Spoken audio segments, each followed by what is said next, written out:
Hola, ¿qué tal? Te doy la bienvenida aquí al videoblog de Derecho Romano 2. Bueno, pues al parecer esto de la fase 3, pues fue lo que en el medio periodístico se le conoce como borregazo, es decir, hoy en día llevaríamos fake news, o que sí se iba a hacer, pero siempre se desdijo. De cualquier manera, pues tenemos que seguir con las restricciones, siguen las reglas de no salir de casa, siguen las reglas de mantenernos con el uso de cubrebocas si salimos, producto que escasea y que preocupa ver a tanta gente en la calle sin el uso del mismo. Incluso preocupa la ignorancia que hay al respecto de esto. En Facebook yo veía que a una amiga le hacía un comentario otra persona que decía, no hombre, no, es imposible que esto sobreviva en el aire. El que no sobrevivía mucho tiempo en el aire era el H1N1, por allá de la pandemia de 2009, pero este virus sí puede sobrevivir por espacio hasta de 10 horas. E incluso hay quienes consideran que la distancia más recomendable entre persona y persona no es la de 1,5 metros, sino hasta 5. Esto sería imposible, por ejemplo, para las filas de banco, los cajeros, un supermercado, en fin. Es un virus del cual, como les comentaba, pues la ciencia apenas lo está conociendo, hay pocos estudios sobre ello. El centro más importante de estudios de este tipo de vida se hacen en Atlanta, no han publicado gran cosa, señal de que no hay suficiente información, ya que los médicos y los científicos tienen que llegar a un consenso. La comunidad científica tiene que estar de acuerdo en que las conclusiones pues, lleguen a ser publicitadas. Ese es el problema de las ciencias empíricas, pero máxime con las ciencias de la salud con las cuales no se juega. Les comentaba que tengo un primo hermano que se casó con una japonesa, un primo hermano que es ingeniero, con lo cual es un tipo con una curiosidad científica muy alta, aunque él se ha dedicado a la robótica, allá en la Universidad de Monterrey, que es, digamos, la universidad de más arraigo, más todavía que el TEC. El TEC recibe muchos estudiantes del norte, pero que no son propiamente nacidos en el estado de Nuevo León. Es algo muy curioso, pero sí, la Universidad de Monterrey se ha convertido en la universidad de casa, la universidad local. Bueno, mi primo ha estudiado dos maestrías en Japón, así que salió más loco. Yo apenas pude soportar un doctorado en el extranjero. Este hombre, dos maestrías en Japón y está haciendo un doctorado en Japón, aunque está viviendo en Monterrey, ya lo está terminando a distancia, lo cual habla de que pues, es un apasionado de esta nación, a tal grado que se casó con una hija de la misma, con una japonesa. Pero lo que viene a cuento no es la vida íntima de mi primo, sino que él también tenía mucha curiosidad por conocer Hiroshima y Nagasaki, dada su mentalidad de ingeniero, hizo el viaje a ambos sitios, fue a los museos respectivos y como universitario, pues preguntó a profesores al respecto. Y contaban cómo hubo una perplejidad cuando cayó la primera bomba en Hiroshima, donde fueron físicos y químicos que pensaban que más bien había sido un ataque con gases. Los gases se emplearon en la Primera Guerra Mundial para sacar, como si fueran cucarachones, a los soldados que peleaban en las trincheras. Tardaron un buen tiempo los japoneses en poder estudiar la intoxicación producto de la radioactividad, de tal suerte que incluso tuvieron que aceptar la ayuda del propio enemigo de los Estados Unidos, que en realidad lo que estaban haciendo era experimentar como si fueran conejillos de indias con las víctimas de las terribles bombas. Bueno, cuando hay un suceso de esta magnitud, pues la perplejidad es muy común y los científicos pues tienen que hacerse muchas preguntas para poder llegar a conclusiones prácticamente seguras. Cuando Jenner inventa, o mejor dicho, descubre el procedimiento de inmunización de la viruela, pues no podía darse ese consenso sí se puede dar ya en la actualidad, porque el conocimiento de este tipo de vida pues no contaba con microscopios electrónicos, no se contaba ni siquiera con el conocimiento de la posibilidad de seres vivos menores a los microbios. Pero bueno, la ciencia tendrá que dar una solución a esto, porque al final las sociedades pues, tienen que continuar, los seres humanos tenemos que seguir con nuestras vidas. La gente piensa que todo es economía, pero es que la realidad es que la economía mide la actividad cotidiana de las personas en cuanto a la satisfacción de sus necesidades inmediatas, que se conocen como bienestar. Me imagino que ustedes llevarán la asignatura de teoría económica y estos conceptos les resultarán familiares. Perdón, se me fue un poquito mal el trago de agua, no se vayan a asustar. Además, en pantalla no les transmitiría absolutamente nada. Bueno, pues dicha esta introducción, hay que seguir al pendiente, seguir cuidándonos, seguir tomando las medidas que nos dicen las autoridades, que repito son las de la Organización Mundial de la Salud. Bueno, nos habíamos quedado ya hablando acerca de los contratos verbales.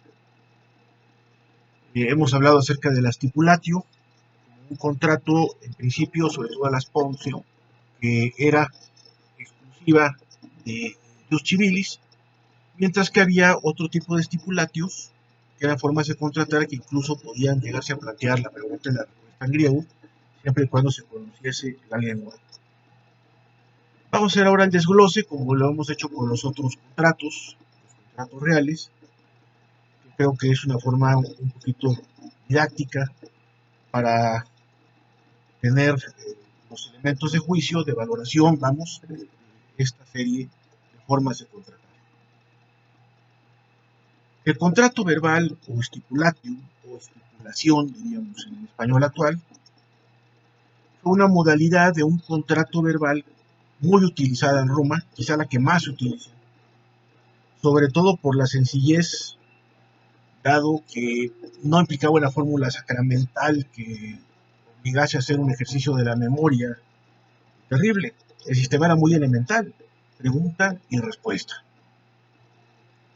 Por lo tanto, podemos definir a la stipulatio como un contrato verbal unilateral de carácter abstracto y de derecho estricto por el que una persona a la que llamamos stipulator se hace prometer de otra persona a la que llamamos promisor, promisor con doble S, promisor, el cumplimiento de una determinada prestación. Voy a volverles a decir esta noción.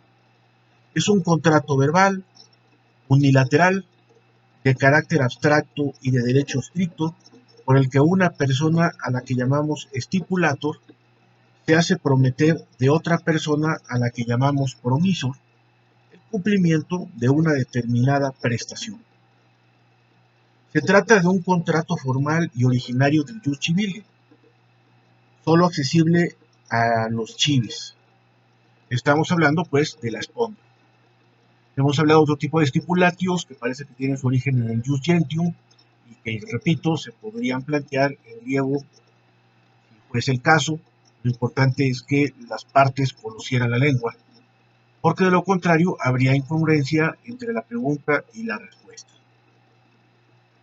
Para los chives, por lo tanto, cuando hablamos de la sponsio, de la estipulación, es un negocio abstracto y la obligación surge de la fórmula oral y no del motivo justificativo que tenía el promisor para comprometerse a pagar algo al estipulato. Aquí conviene detenernos en el término pago. Acuérdense que pago no es solamente la entrega de un precio o la entrega de una cosa, sino el pago es la conducta que se debe, que puede ser de dar, en este caso podría ser entregar el precio, devolverlo prestado, o de hacer, como es la prestación de un servicio, o de no hacer, como respetar a la otra persona.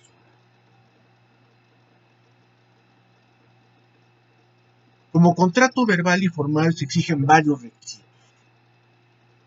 En principio, ya una vez aclarado la cuestión de los que se perfeccionaban en lengua griega, que los habíamos visto en las institutas de Gallo, y quedándonos pues con las Poncio, diríamos que es un contrato solo accesible a los chives, es un contrato solamente accesible a los ciudadanos romanos.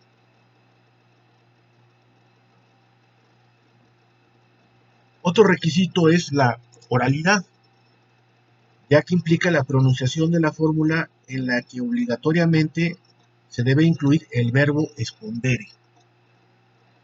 De ahí que estemos hablando de las Poncio.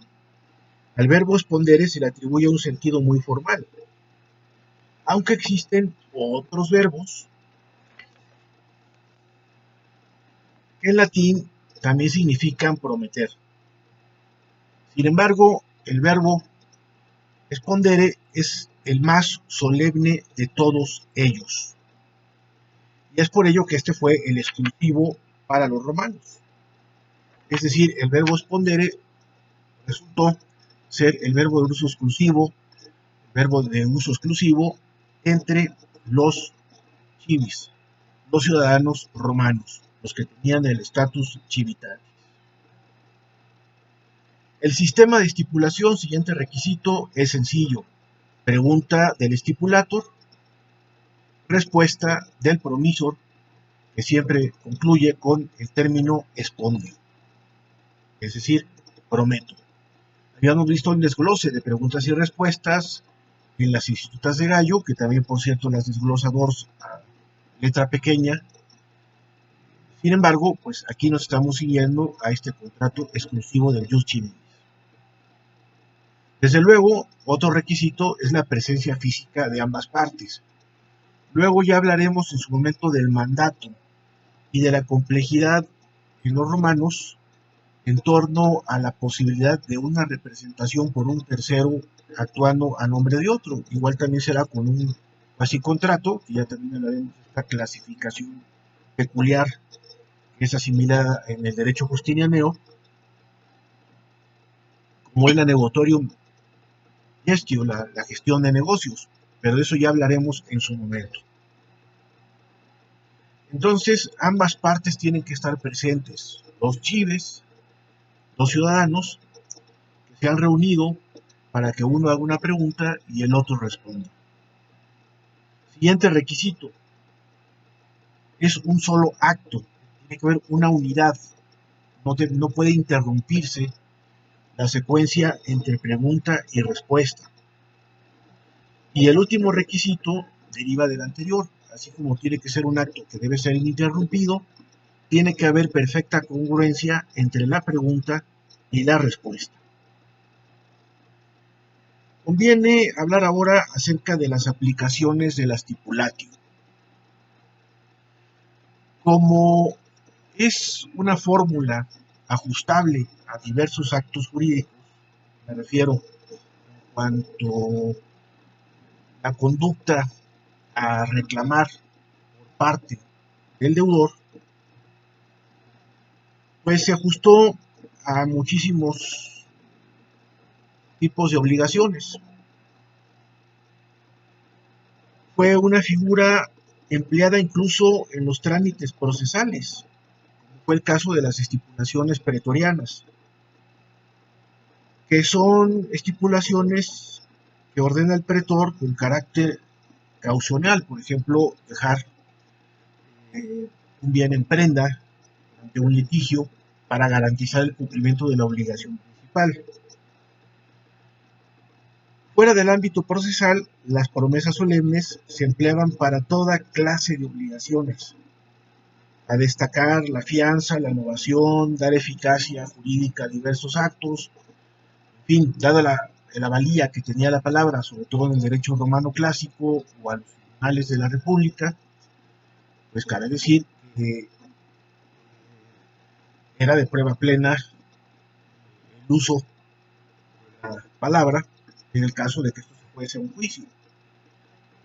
El valor de la palabra que otorgaba, que prometía, pues no podía dejar lugar a dudas y por eso podía haber sanciones tan graves como la capitis y minuto.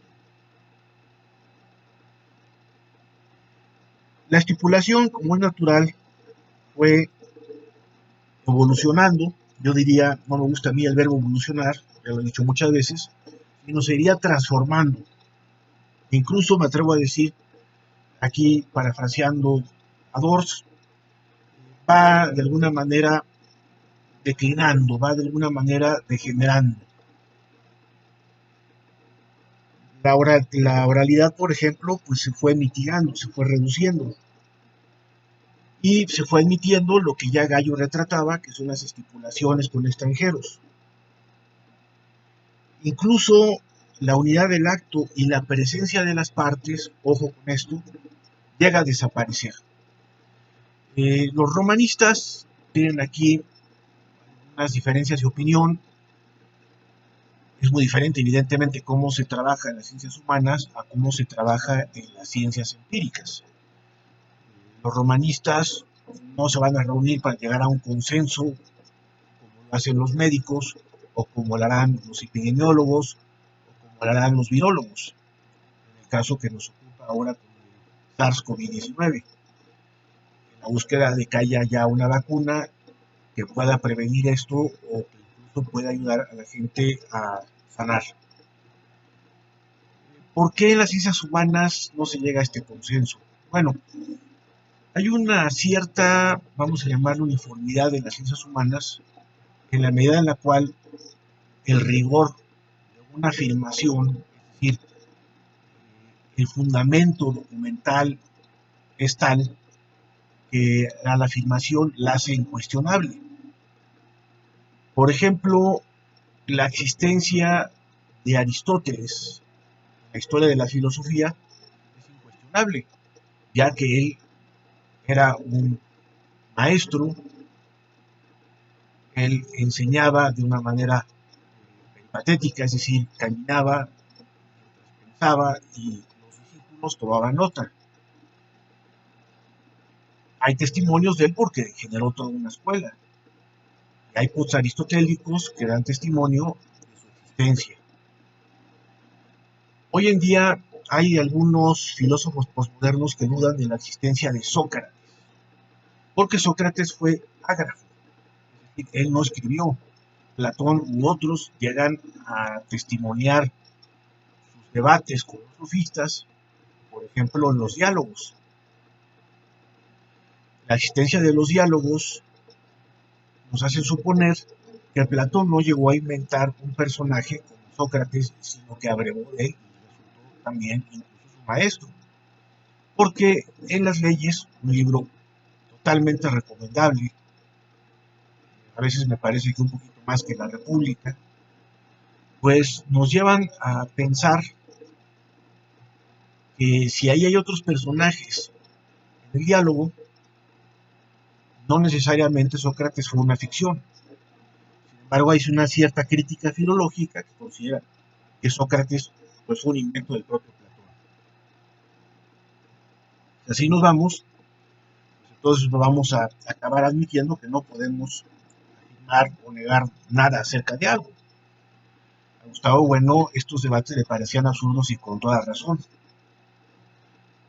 Cuando se puso de moda Wittgenstein, este filósofo de la primera mitad del siglo XX, un aristócrata austriaco, bien parecido, con una vida bastante tormentosa, pero que había escrito pues una serie de aforismos, digamos, meros postulados aparentemente lógicos, tractatus lógicos filosóficos, pues consideraba que el lenguaje era a fin de cuentas lo que ponía el límite del conocimiento. Hombre, conocemos con el lenguaje es una herramienta para razonar, pero el lenguaje no es el conocimiento. Y en una presentación de una tesis doctoral ya defendida, es decir, ya para ser publicada como libro, Gustavo Bueno solamente tuvo una intervención, estando en el gran público, frente al autor ya de lo que sería un libro en toda forma, es decir, ya no era un doctorando, donde dijo, si los límites del lenguaje son los límites de mi mundo, pues mira, Wittgenstein, vete a tu mundo a tomar vino. Ese fue todo el comentario.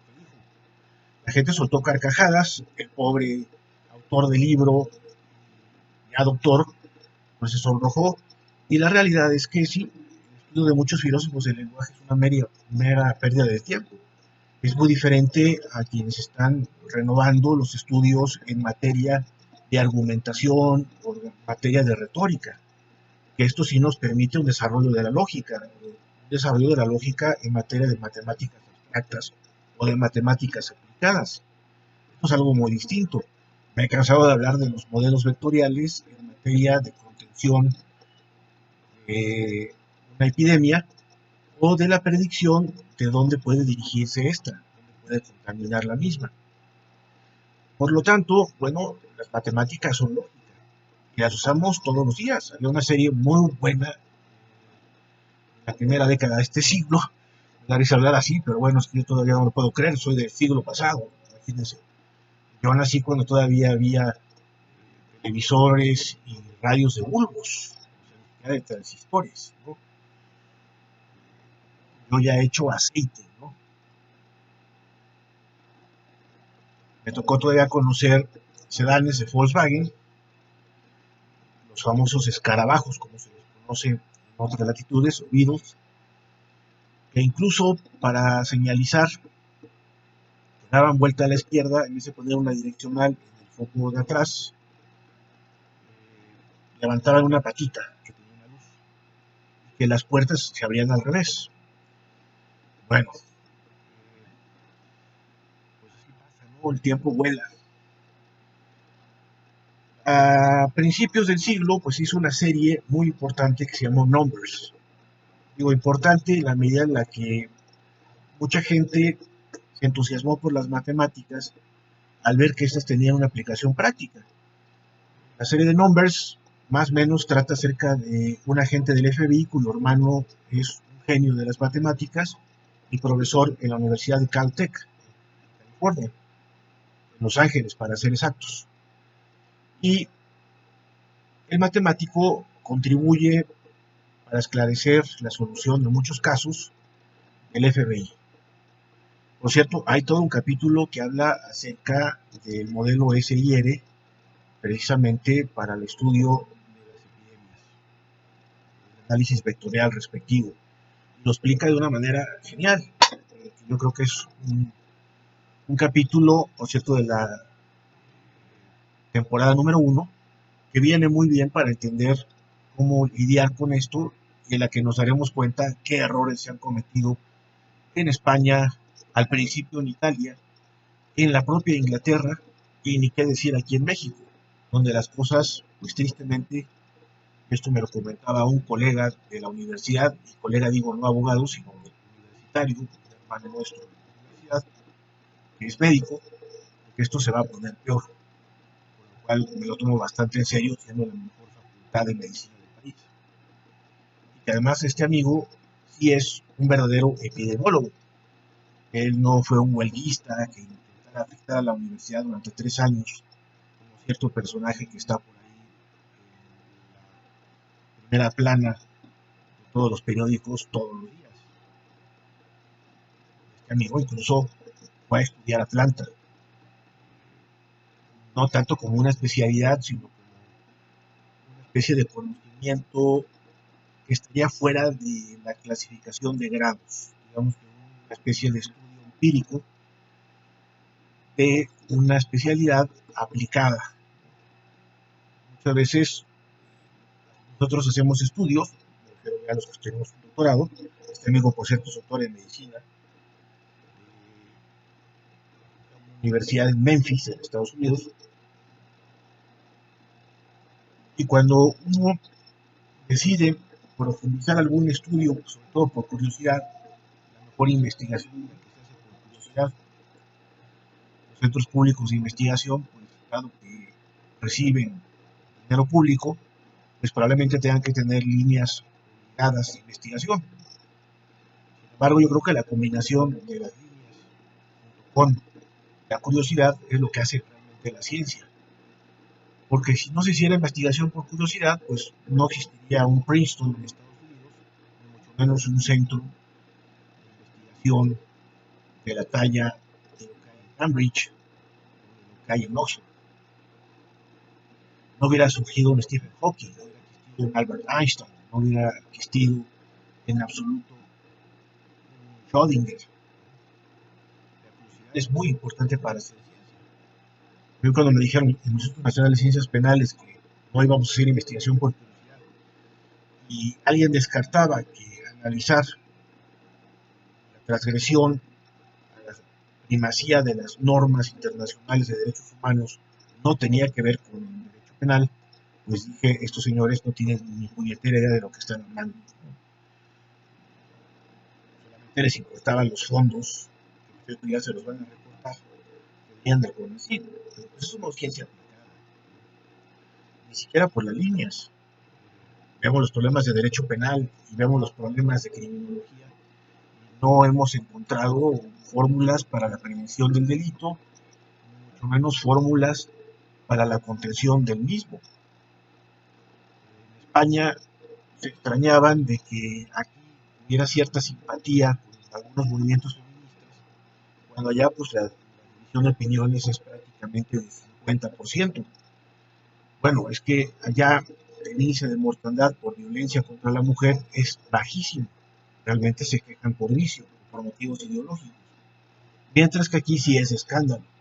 No solamente ha sido el caso de Ciudad Juárez, sino que el principal número de homicidios dolosos contra mujeres pues, se han detectado en el cordón, en el Estado de México y en la Ciudad de México. Y son cifras de escándalo, que sí requerían de sensibilizar a las autoridades, de tal suerte que no podíamos dejarnos manifestarnos. Lamentablemente, la manifestación del 8 de marzo pues, fue infiltrada y se lanzaron esas bombas Molotov sin ningún motivo. Pero, bueno, sí, reventar aquello, descalificarlo, extraer los medios de comunicación.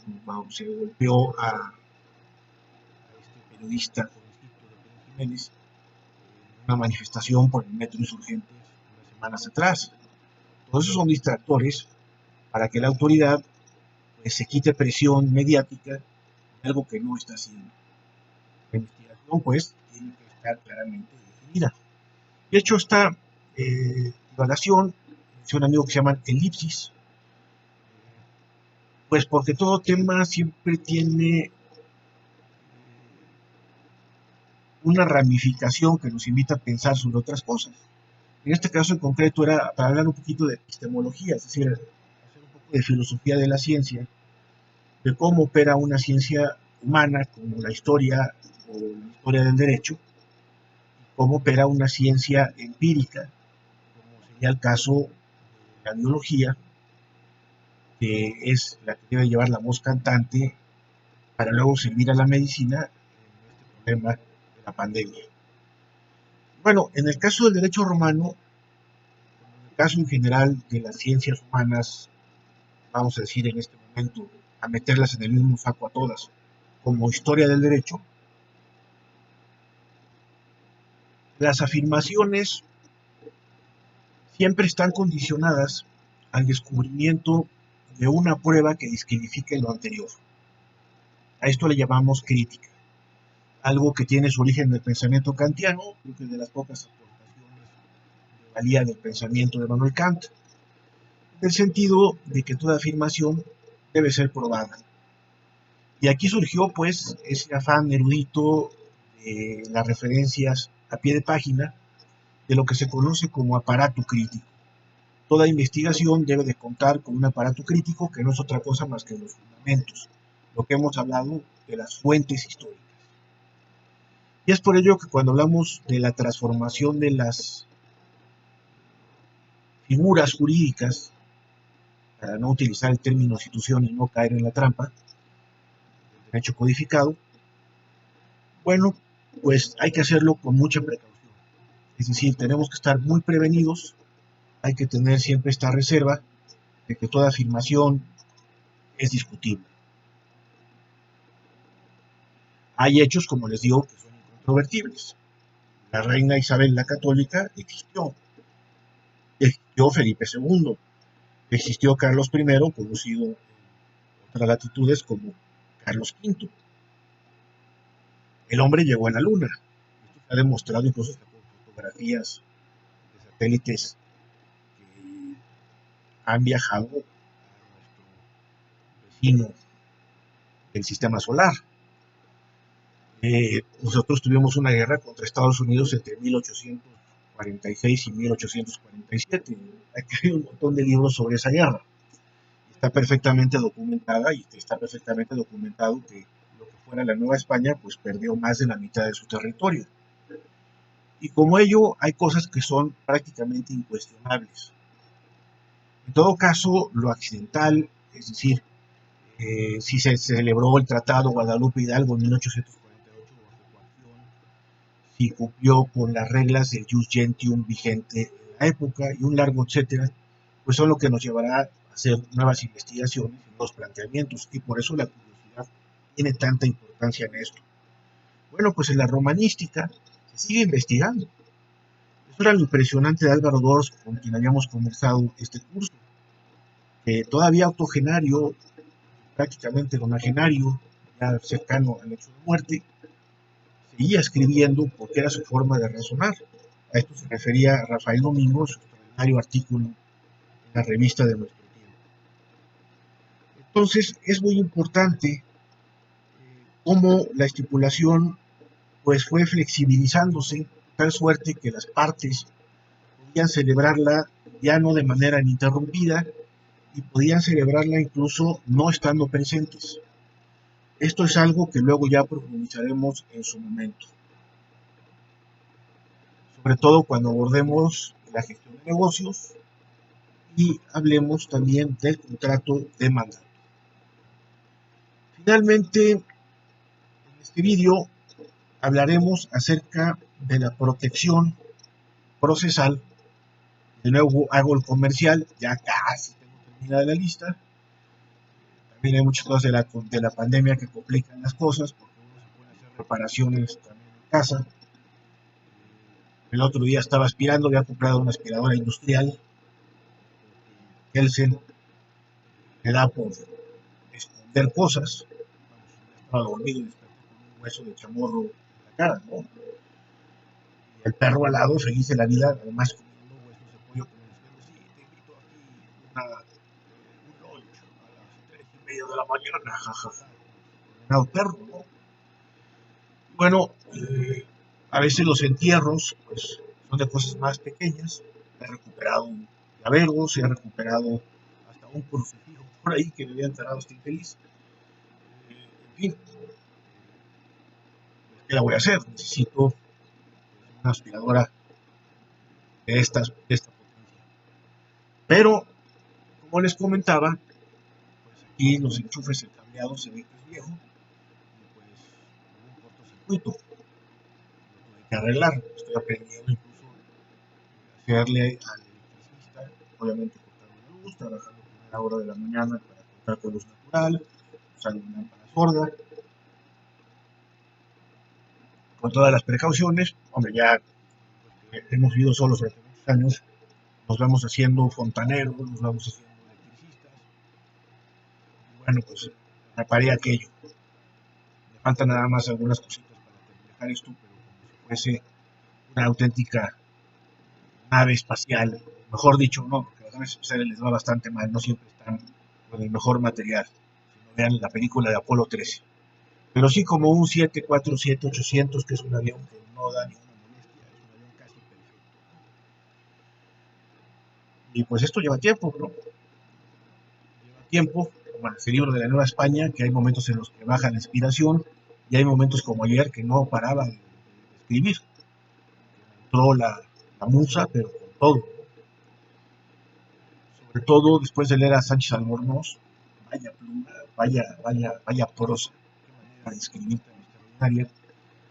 Luego leyendo una biografía de la reina Isabel la Católica, de un autor francés, donde notas una brecha radical, no solamente por la perspectiva francesa, que cambia sustancialmente de quien es un castellano, quien entiende realmente la idiosincrasia de su propia gente, sino también ya una forma de comunicar que es un lenguaje que raya más en lo periodístico, en lo histórico. Y que conste que antes el lenguaje periodístico solía empatar más con el lenguaje de la crónica o de la historia. Se ha perdido elegancia en la forma de escribir. Muchos pensarían que esto se ha numerado. Por aquí hay un libro mío, si tengo aquí a la mano, denme un segundito. Bueno, donde ven la bandera, ahí ven que está el Cosío, que es un libro sobre toros. El libro negro que se ve entre la manchita arriba de la pipa es un libro que hice sobre una casona de la Comisión Nacional de los Derechos Humanos, una casona que se compró la CNDH en el centro histórico. Más, lo vamos a sacar en un segundo. Total, ya estamos. Voy a poner pausa y en un momento seguimos. Seguimos. Aquí está el librito, se llama Las Pasiones de Cuba 60, publicado por su servidor en la Comisión Nacional de los Derechos Humanos. Bueno, este libro, pues es una crónica del centro histórico. Repito, la Comisión Nacional de los Derechos Humanos había comprado la casona que se encuentra en la calle de la República de Cuba, número 60. Y a mí me impresionó más que la casona, es un libro que está fotografías, incluso se hizo trabajo de archivo para hablar acerca de cómo era la Ciudad de México anteriormente, cómo se dividían los distritos, los partidos, para efecto de la actuación policial, en fin, no por nada, pero es el libro del que me siento más orgulloso de lo que he escrito. Miren, aquí hay, por ejemplo, el famoso mapa de Arrieta, el que luego hay un profesor que hizo todo un libro acerca de este plano de la Ciudad de México. En fin, una de las cosas que hice con este libro fue darle un tono narrativo, una crónica, un poco siguiendo el ejemplo de los cronistas de la Ciudad de México del siglo XIX. ¿Qué me voy encontrando? Bueno, el libro tuvo una magnífica recepción. Yo le agradezco bastante al anterior presidente de la CNDH, don Raúl González, que lo reeditara. Este libro se hizo por instrucciones y también aprovecho para externar mi gratitud. Era presidente de la Comisión Nacional de los Derechos Humanos durante 10 años, el doctor José Luis Morales, catedrático emérito de nuestra universidad. Y bueno, nunca falta quien te critique. Y la crítica que me hizo alguien por ahí, que por cierto no era un jovencito, era un hombre mayor, era de que mi redacción fue almibarada. En efecto, sí, porque repito, utilicé el tono de un escritor del siglo XIX. Y en el siglo XXI, bueno, pues estamos más acostumbrados ya a lo concreto, a frases más cortas. Creo que las propias redes sociales, WhatsApp, nos han ido mal acostumbrando a perder las exigencias gramaticales, a empobrecer el vocabulario. Y pues sí, probablemente el estilo parece rebuscado, el estilo parece incluso anacrónico, pero esa era la intención. Precisamente ya que se trata de un libro de crónica. Incluso en el libro de la Nueva España estoy utilizando método narrativo. En los libros de historia del derecho, pues suele haber nada más una descripción de instituciones y en su caso de ideas. Es muy difícil encontrarse un historiador del derecho que narre. Mi mejor amigo, el profesor Faustino Martínez Martínez, pues me recomendaba utilizar el género narrativo y me dijo, mira, ya lo habías hecho con el libro de la República de Cuba, se llama Las Pasiones de Cuba 60, porque esa calle, vaya, que tiene una historia de aquellas. En primer lugar, la calle se llamaba Calle del Águila, porque había una porquería ahí muy famosa, que tenía la ira de los reyes católicos, por cierto, pintada fuera. Fue una calle de imprentas, la imprenta del Águila fue una de las más importantes en el siglo XIX, pero también fue de lupanares, es decir, prostíbulos de cines pornos, que todavía en la actualidad por ahí hay uno. Incluso esta versión que se da del grito universitario Goya Goya, pues hace referencia a uno de estos cines, el cachón cachón, el comportamiento de las parejas, ¿no? Cachondas. Bueno, acuérdense que la universidad creció al principio en el centro histórico hasta que luego ya se hace el campus en Pedregal y luego ya en otras partes. Bueno, la narración me parece que es una forma muy honesta de describir incluso la historia del derecho en la medida en la que hablamos de un enfoque en el que las ideas impactan en la vida social. Pero bueno, esto ya es enredarse demasiado. Lo que les quería compartir con esto es que incluso un libro como este, uno dice, ching, ¿qué tal si hubiera manejado esta otra fuente?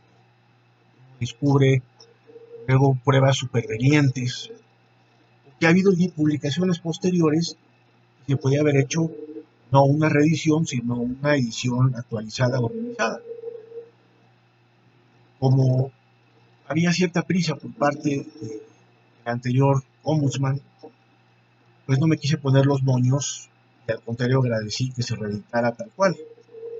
Pero uno dice, bueno, yo podía haberlo enmendado y podía haber dicho alguna cosa más. Bueno, esto venía a cuento de que ayer me entró la pluma como loco, pues escribí como loco, y ya casi tengo la sinopsis de las acciones procesales de derecho romano.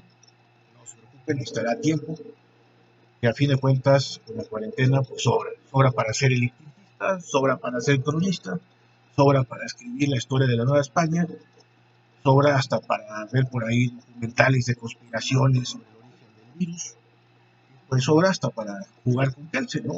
Ratitos. Hay mucho, mucho.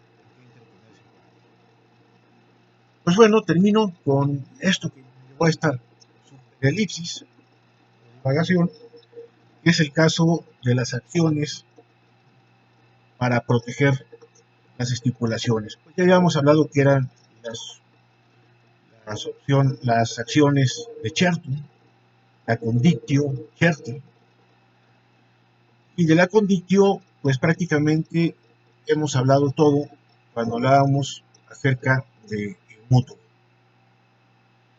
En el catálogo de acciones la tendrán en torno a cuando es contraria, cuando es directa, dependiendo de la parte. Con lo cual, bueno, pues podemos dar por concluido el tema de los contratos verbales. Espero no haberles aburrido con elipsis, pero como pueden ver, sí, estoy un poco casado también con el tema de la escritura de la Nueva España, pero bueno, yo no tengo el tic de escribir como Dors. De hecho, llevaba mucho tiempo de aridez